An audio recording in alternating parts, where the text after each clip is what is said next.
Canada की प्रधानमंत्री यहाँ आई थी, फ्लोरा डोनाल्ड। एक बार मेरी मुलाकात उनसे हुई, वो वित्त मंत्री भी रही थी।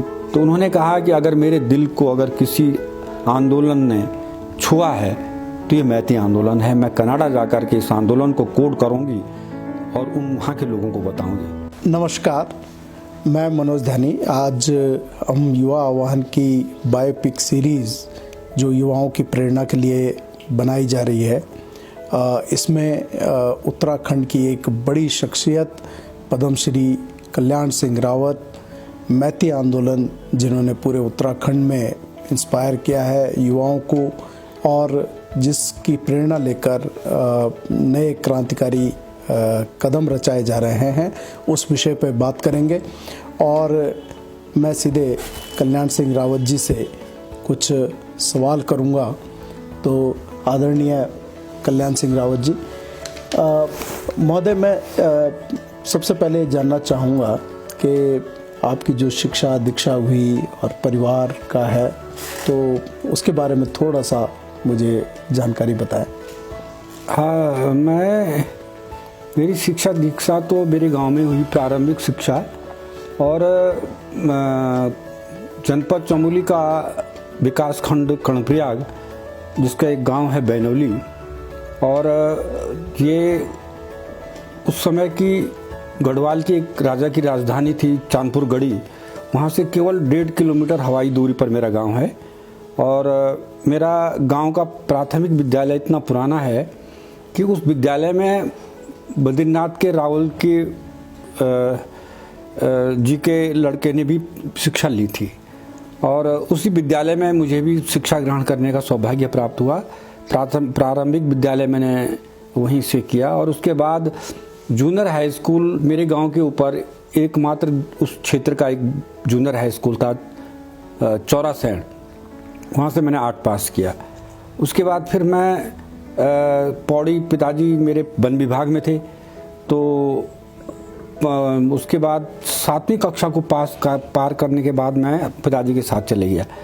उसके बाद पौड़ी में राजकीय जूनियर हाई स्कूल कलजी खाल, वहाँ से मैंने जूनियर हाई स्कूल कांसखेत से पास किया था। और फिर उसके बाद पिताजी का ट्रांसफ़र चमोली ज़िले में कर्णप्रयाग हो गया। और उसके बाद मेरी हाई स्कूल और इंटर की परीक्षा मेरे Karnaprayag war memorial inter college Karnaprayag से हुई। उसके बाद मैं स्नातक करने के लिए गोपेश्वर चले गया और पीजी कॉलेज गोपेश्वर से मैंने वनस्पति विज्ञान से एमएससी किया।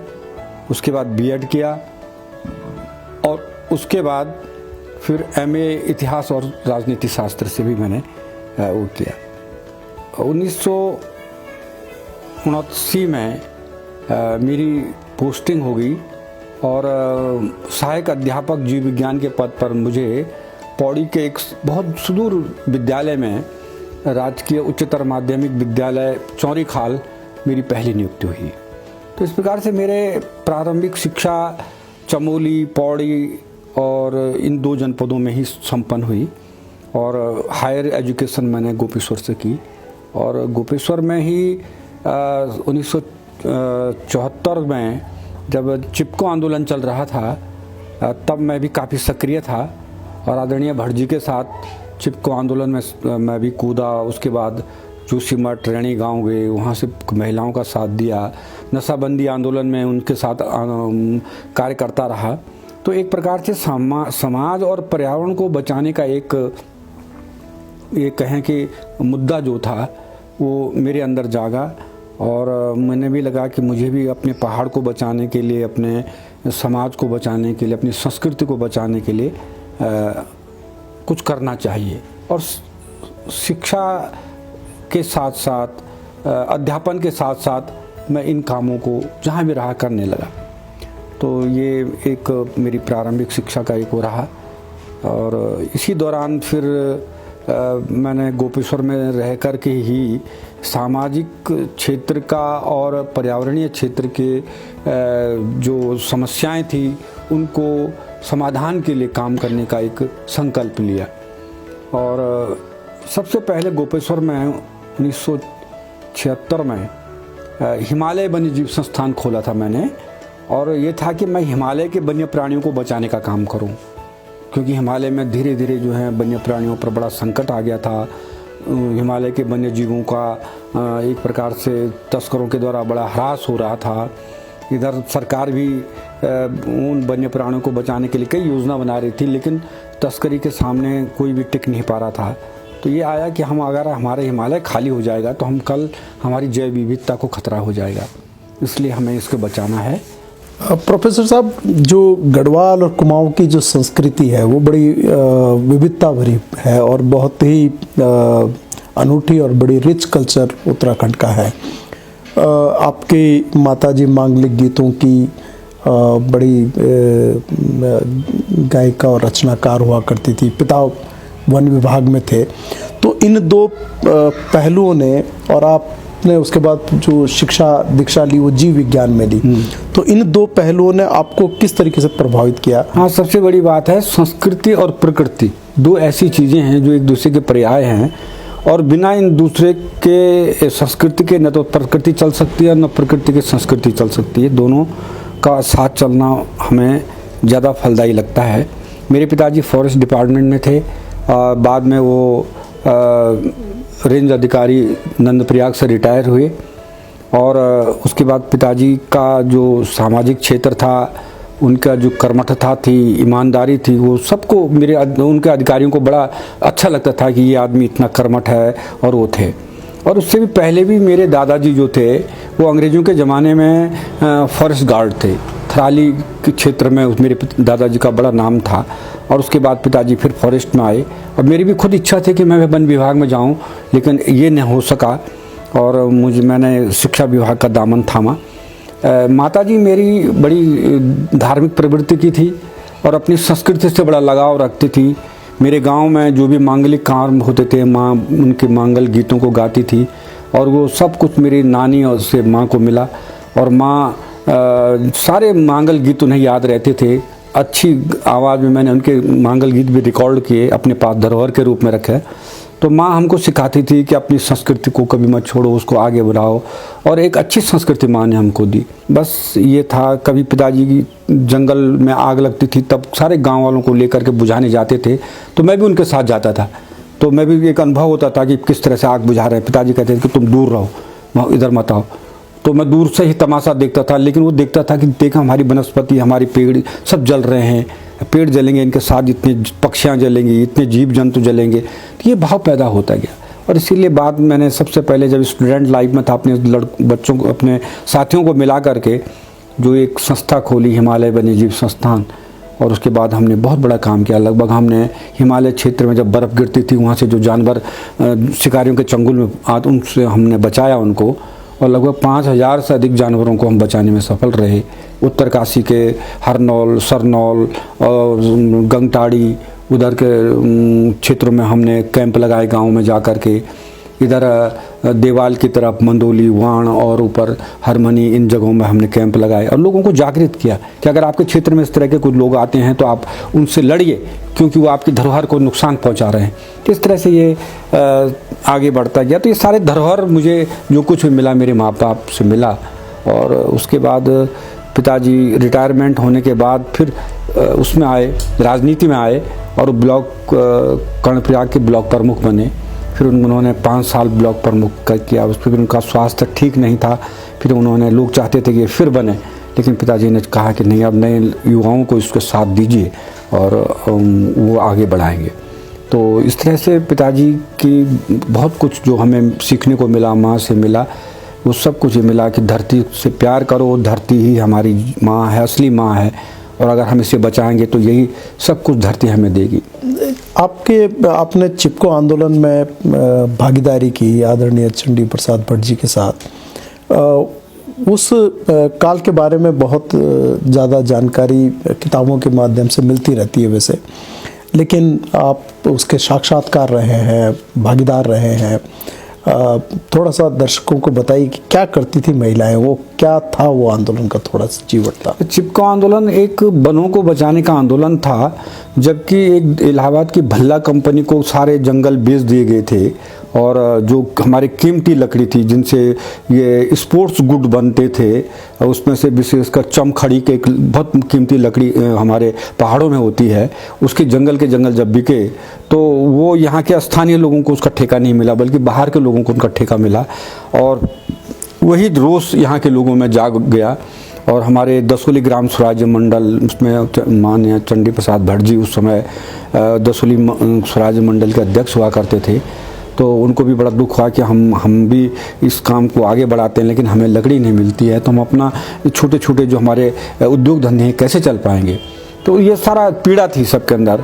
जो ऊपर रेणी का इतना खूबसूरत जंगल बिक गया था और सारे कंपनी के जो मजदूर थे उस जंगल को काटने के लिए तैयार थे, तो वहाँ की महिलाओं ने बड़ा पहल की और गौरा देवी उनमें प्रमुख थी, जिसने कि वहाँ से आह्वान किया कि आप अगर हिमालय को बचाना है तो हमारे इन जंगलों को बचाना होगा, क्योंकि जंगल हमारे मायका हैं।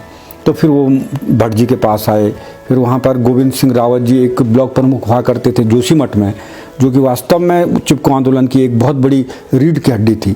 उन्होंने यही वहाँ महिलाओं को प्रेरित किया और जब ये मजदूर वहाँ पेड़ काटने गए तो उसी दिन हम लोग भी भट्ट जी के नेतृत्व में गोपेश्वर से जोशीमठ आए थे। भट्ट जी ने मुझसे कहा था कि वहाँ जाना है, अगर वो पेड़ काटेंगे तो हम उन पर चिपक जाएंगे और ये साहस तुम लोग करो। और मुझसे कहा कि तुम लड़के तैयार करो। तो मैंने 150 लड़के तैयार किए थे और एक ट्रक में भर करके हम लोग जोशीमठ गए थे। और फिर वहाँ पर रावत जी ने हमको होटलों में खाना खिलाया। उसके बाद कहा कि अभी आप लोग बैठे रहिए और जब वहाँ रेणी से कोई सूचना हमको मिलेगी कि आगे की कार्रवाई क्या करनी है, तब हम आगे कार्यक्रम करेंगे। तो 3 बजे ऊपर से कोई आदमी आया और उसने कहा कि वहाँ अब जाने की ज़रूरत नहीं है, क्योंकि वहाँ की महिलाओं ने सारे मजदूरों को जो वहाँ पेड़ काटने के लिए गए थे वो पेड़ों पर चिपक गए थे, वो एक भी पेड़ नहीं काट पाए और उन सबको वहाँ से खदेड़ करके महिलाओं ने भगा दिया है, इसलिए वहाँ अभी जाने की ज़रूरत नहीं है। तो हम फिर वहाँ से लौट गए।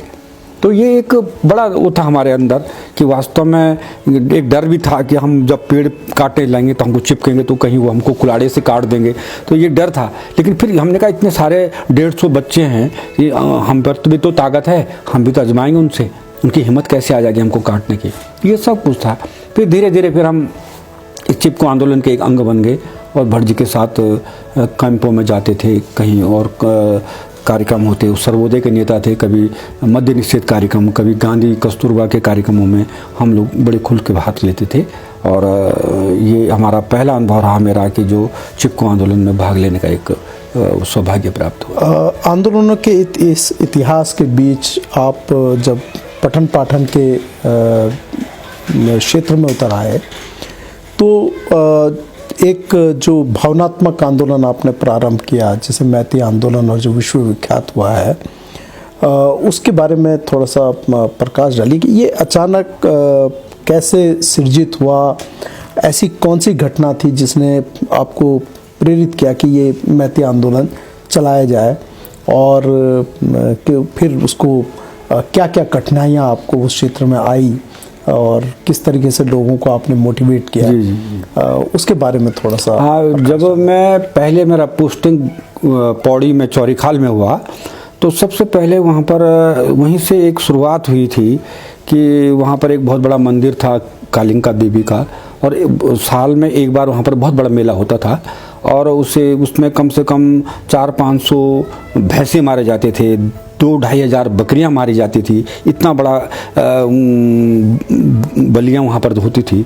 तो मेरे मन में आया कि हम इतने निरीह प्राणियों को मार रहे हैं और यहाँ पर जो लोग इस तरह के इन जानवरों को देवी को समर्पित कर रहे हैं, इसके पीछे भाव क्या था कि छोटी छोटी लड़ाइयाँ होती थी, कोर्ट में उनके केस चल रहे होते थे और वो देवी को चढ़ाते थे कि अगर मैं जीत जाऊंगा तो आप देवी तेरे लिए हम एक भैंसा और 2 बकरियां चढ़ा लेंगे। इस तरह की छोटी छोटी बातें थी। और मैं देखता था कि उनके बच्चों के पाँव पर जूते नहीं हैं, कि उनके पास किताबें नहीं हैं, और इधर वो इतना बड़ा पैसा अपने उसमें खर्च कर रहे थे। फिर मैंने कहा इन लोगों में जागरूकता फैलानी चाहिए। फिर मैं गाँव में जा कर के लोगों को मैंने समझाया कि भाई क्यों तुम इस तरह के वो कर रहे हो, ठीक है, देवी को मैं भी मानता हूँ, सब मानते हैं, वहाँ पर एक अनुष्ठान कीजिए, बड़ा अनुष्ठान कीजिए, देवी का कोई ऐसा अनुष्ठान कीजिए कि देवी सात्विक रूप से उसको खुश कीजिए। हम बलि प्रथा को क्यों कर रहे हैं?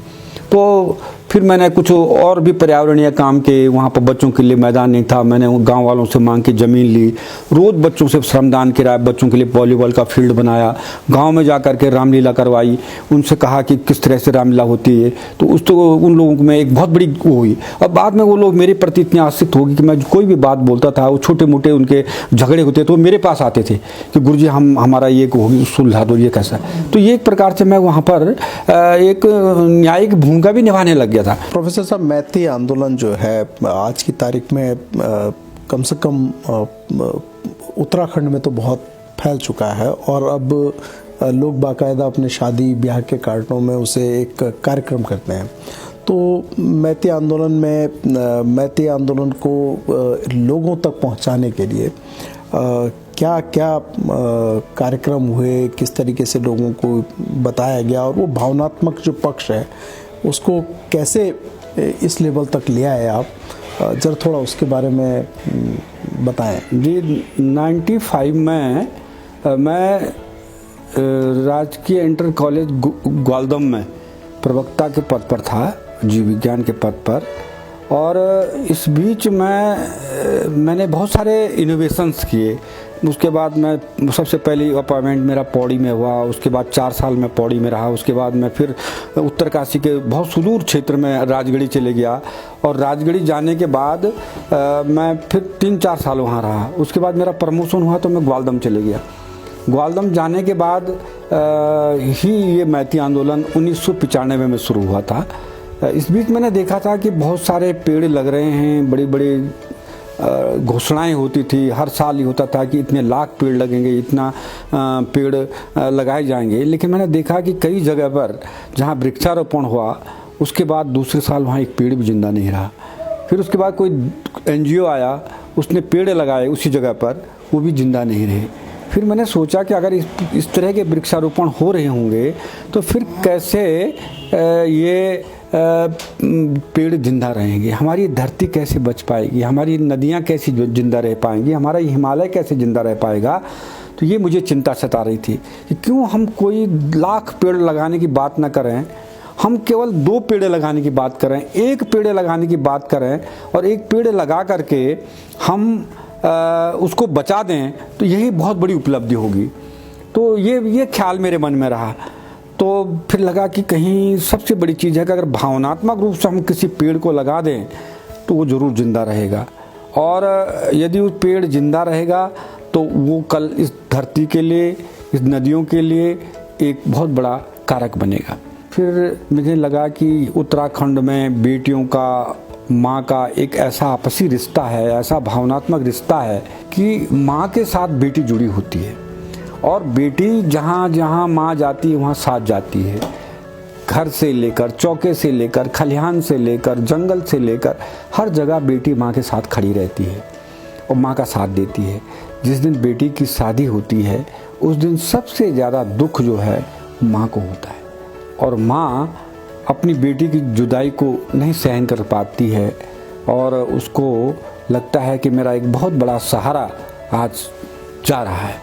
तो यही भाव, यही बेटी के और माँ के बीच के इस दर्द को मैंने एक पेड़ से जोड़ा कि अगर बेटी जाते समय अपने दूल्हे के साथ अपनी शादी की यादगार में अगर एक पेड़ लगा देगी, अगर उस पेड़ को कोई नहीं बचाएगा, उसकी माँ ज़रूर बचाएगी, क्योंकि माँ अपनी बेटी के लगाए गए पेड़ को कभी सूखने नहीं देगी, उसको जिंदा रखेगी। पिताजी उस पेड़ को बचाएंगे, मेरी बेटी का पेड़ है, भाई उस पेड़ को बचाएगा, मेरी बहन का पेड़ है, उस पेड़ के कितने माली हो जाएंगे, वो पेड़ जिंदा रहेगा। और ये भाव लगा कि वास्तव में ये भावनात्मक रूप से लगाया गया पेड़, ये कहीं ना कहीं एक साल में कई लाखों शादियाँ होती हैं, अगर ये परंपरा चल पड़ी तो हमारे पहाड़, हमारे जंगल, हमारे सारे वो बच जाएंगे भावनात्मक रूप से। और इसको मैंने प्रकृति और संस्कृति दोनों को जोड़ करके एक नया रास्ता निकाला कि इस तरह के अगर पेड़ लगेंगे तो ज़रूर वो पेड़ जिंदा रहेंगे, और कल हम इस धरती को वास्तविक रूप से एक बड़ा उपहार दे पाएंगे। क्योंकि जब हम देखता हूँ कि जब हम बहुत सारे लोग पेड़ लगाते हैं, फोटो खिंचाते हैं, उनकी खबरें छप जाती हैं, लेकिन पेड़ लगाने के बाद कोई भी अपने पेड़ को देखने नहीं जाता है कि मेरा पेड़ जिंदा है या नहीं है, उसको खाद पानी की ज़रूरत है। तो इस तरह के पेड़ कैसे पनप पाएंगे, कैसे जिंदा रह पाएंगे, एक सबसे बड़ा प्रश्न चिन्ह है। और इसी तरह का वृक्षारोपण जो आज हो रहा है, लाखों लाखों की संख्या में कागजों में तो लग जाते हैं, लेकिन धरती पर कहीं दिखाई नहीं देते हैं, और हम केवल इतिश्री करके रह जाते हैं कि शायद हमने धरती के लिए बहुत कुछ किया होगा। ये थे प्रोफेसर कल्याण सिंह रावत, मैती आंदोलन के संस्थापक, और उन्होंने बताया कि किस तरीके से मैती आंदोलन जो चिपको आंदोलन से चलते हुए उनका सफ़र हुआ, और उसके बाद मैती आंदोलन और अनेकों वृक्षारोपण के कार्यक्रम जो कई राज्यों में और राष्ट्रों में अंतर्राष्ट्रीय स्तर तक पहुंच चुका है, उसके लिए भारत सरकार ने उन्हें पद्मश्री से सम्मानित भी किया। युवाओं को एक दर्शन जो उन्होंने अभी नया दिया है पूरे समाज के लिए, PPP और SSS। PPP यानी 5 पीपल के पेड़, और स्वास्थ्य, शिक्षा और स्वच्छता। छोटे से उनका संदेश है कि छोटे छोटे कार्यों से बड़ी बड़ी रचनाएं होती हैं, प्रारंभ होती हैं, और हिमालय ग्लोबल वार्मिंग जैसे